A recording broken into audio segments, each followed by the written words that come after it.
Summary of Money by Rob Moore. Introduction. There are many myths when it comes to money and wealth. One of those is that people believe there is just not enough opportunity and wealth in the world for everyone.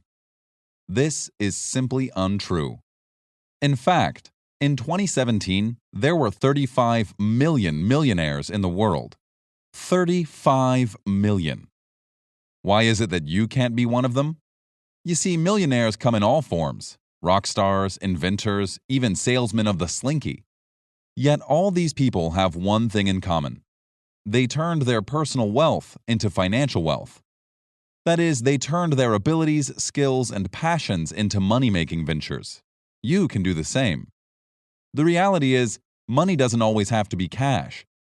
The global economy is flooded with different types of money. Mervyn King, the former Bank of England chief, states that there is 80 trillion pounds in the global economy and 150 to 180 trillion pounds in stocks and bonds. Estimates also suggest that there is $8.2 trillion of gold out there.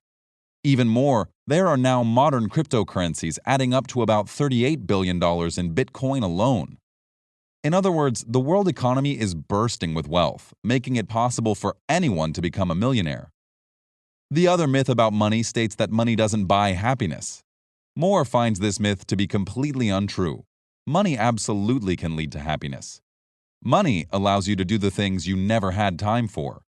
Things like being in love, spending time with your family and children, and pursuing creative passions or outdoor activities are certainly the best things in life. But you can't experience these things if you're working 50 to 60 hours a week in an office. Instead, you need an income that doesn't rely on you working. Chapter 1. How to Build Wealth Using the VVKIK Formula. So, if you want to finally take charge of your finances, it's time to focus on the systems that will make you successful. You see, some people focus too much on the details and not enough on the big picture. Others are the opposite. They have a hard time looking at the specifics, but understand the overall view. To master your money, however, you'll need both. Luckily, you can use the VVKIK system to help you accomplish that. VVKIK stands for Vision, Values, Key Result Areas, KRAs, Income Generating Tasks, IGTs, and Key Performance Indicators, KPIs. First, you must build on your vision and values to help guide you toward achieving your goals. You can begin by writing down what matters most to you. That might be family, freedom, success, growth, or even all of these. Next, you'll need to determine your KRAs, or Key Result Areas. These are the areas you need to focus on to achieve your vision.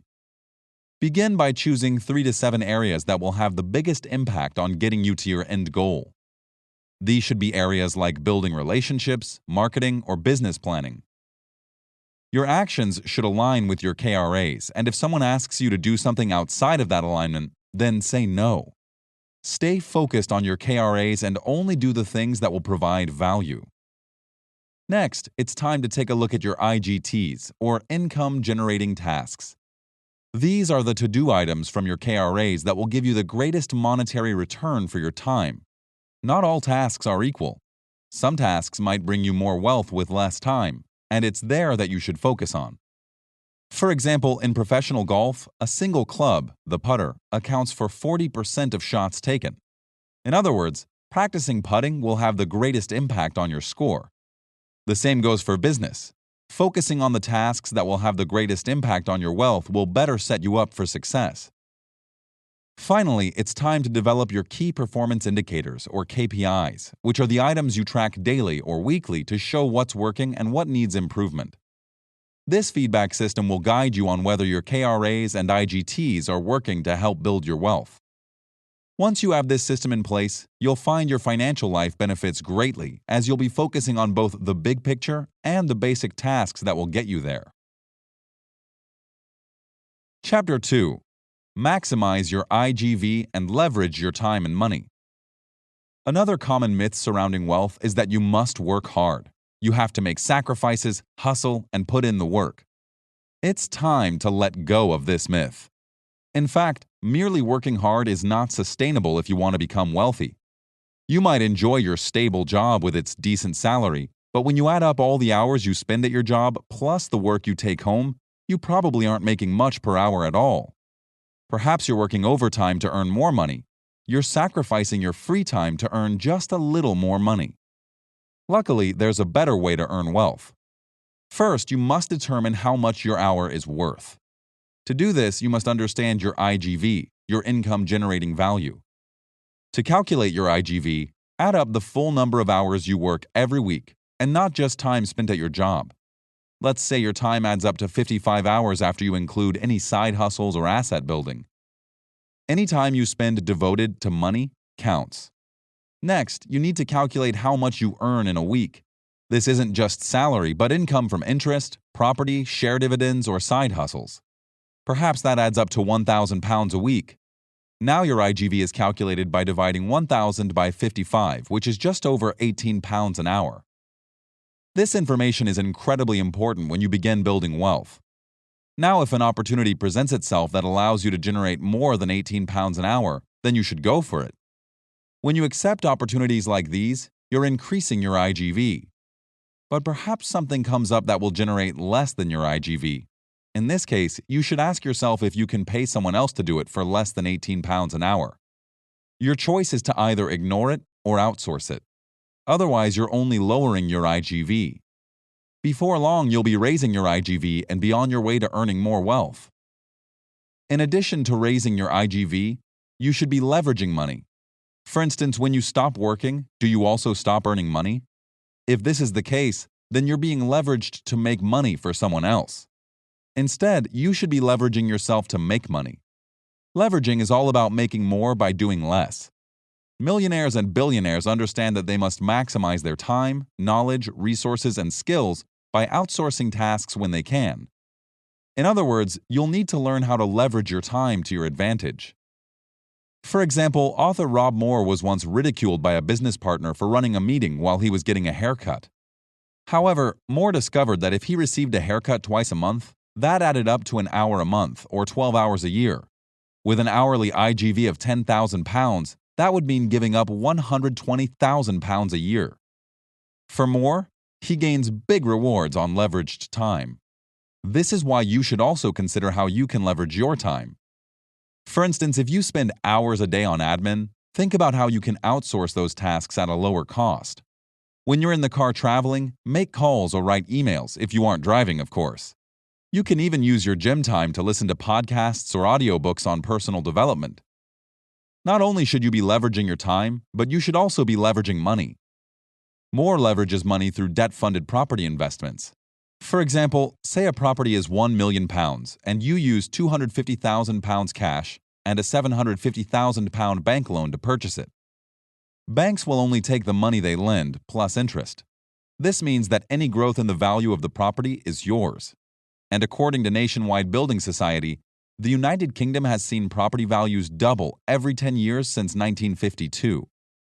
Therefore, after 10 years, the property is now worth £2 million and the loan is reduced to £500,000. Ultimately, your initial investment of £250,000 is now worth £1.5 million in just 10 years. When it comes to leveraging, you must change your mindset and think like the rich. Instead of thinking, I should do that, rich people ask, how can I outsource that for less? Or, who can do that task for me? In the end, you need to use leverage to your advantage. Chapter 3. The Power of Compounding Money. Would you rather take $1 million right now, or 1 penny doubled every day for a month? When you look at the numbers at first, you might be tempted to take the $1 million, right? Well, the way the math works out, you'd be losing out on over $4 million if you took that option. Similarly, take a look at a water lily, which doubles in size every day. After 30 days, it covers the surface of the pond it's in. Yet on the 29th day, it only covers half the pond. The lily grows half of its size in just 1/30th of the time. These examples show the power of long-term compounding, the process in which money, like the water lily, grows and accelerates over time. When you invest your money grows. The gains will only become larger as you add money over time. For instance, Moore once advised a reader, Matthew, on the impact compounding his money would have on his savings. Matthew saved £3,600 a year, so if he could invest his savings and get a return of just 2% above inflation, then he would have £3,782 by the end of the year.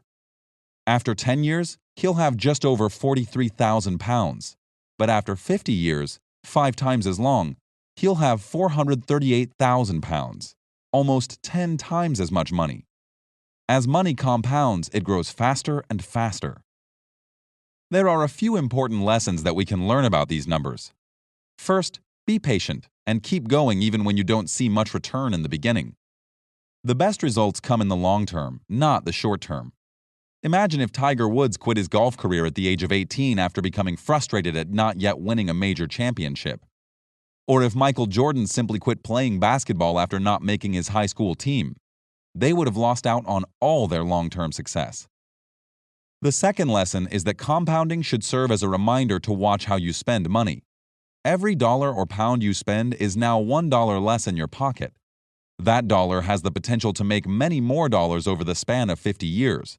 Applying this mentality will help you master your money and grow your wealth. Chapter 4. Set the right price. Money mastery is all about setting the right price for your products and services. Many entrepreneurs make the mistake of setting their prices too low, which will never lead to wealth. Others set their prices too high, which will make sales fall. Setting the right price is all about generating a profit while making your customers feel as if they've gotten a good deal. The first step is to immediately increase your prices by 10%. This may seem intimidating or impossible, but raising prices by 10% will cover rising inflation while also earning you a profit. In fact, many people generally accept prices rising and declining by 10%. For example, say your investment portfolio jumped 10%. You probably wouldn't be overly excited about it. Similarly, you wouldn't become completely depressed if that same portfolio experienced a 10% loss. You wouldn't experience a strong emotion either way, right? Well, your customers likely won't react either. If that's not enough to convince you, then think about how you can increase the sense of value your customer gets. To do this, you can provide a perceived benefit to your customers that comes at little or no cost to you. For instance, this is why hotels put chocolates on pillows and why car manufacturers provide free car mats when you buy a car. Neither benefit actually costs the company anything, but they both succeed in providing the customer with a sense of value. Next, it's important to remember that low prices can be just as detrimental as high prices. You see, while high prices will put off customers with little money, low prices will put off wealthy customers who will perceive the low price as low quality. Therefore, the time is now to increase your prices. Once you do, you'll find that you no longer have to waste time dealing with window shoppers or bargain hunters. Instead, you'll open yourself up to dealing with wealthier people who will benefit your business in more ways than one. Ultimately, you shouldn't be ashamed or afraid to want or ask for more money. After all, that money will buy you happiness. Final summary. Learning how to master money is the key to creating wealth for yourself. Anyone can do it. You just need to learn how. Begin by using the VVKIK formula to maximize your earning and wealth potential. Once you identify your key result areas and income-generating tasks, then you'll be able to determine the areas you should focus on that will generate the most wealth. Next, maximize your income-generating value by leveraging your time and money and taking on tasks that will increase your value and outsourcing tasks that won't. You'll also want to unlock the power of compounding and be patient as you watch your money grow and accelerate over time. Finally, setting prices at the right level means that you'll gain a real profit. So don't wait. Become a master of your money today.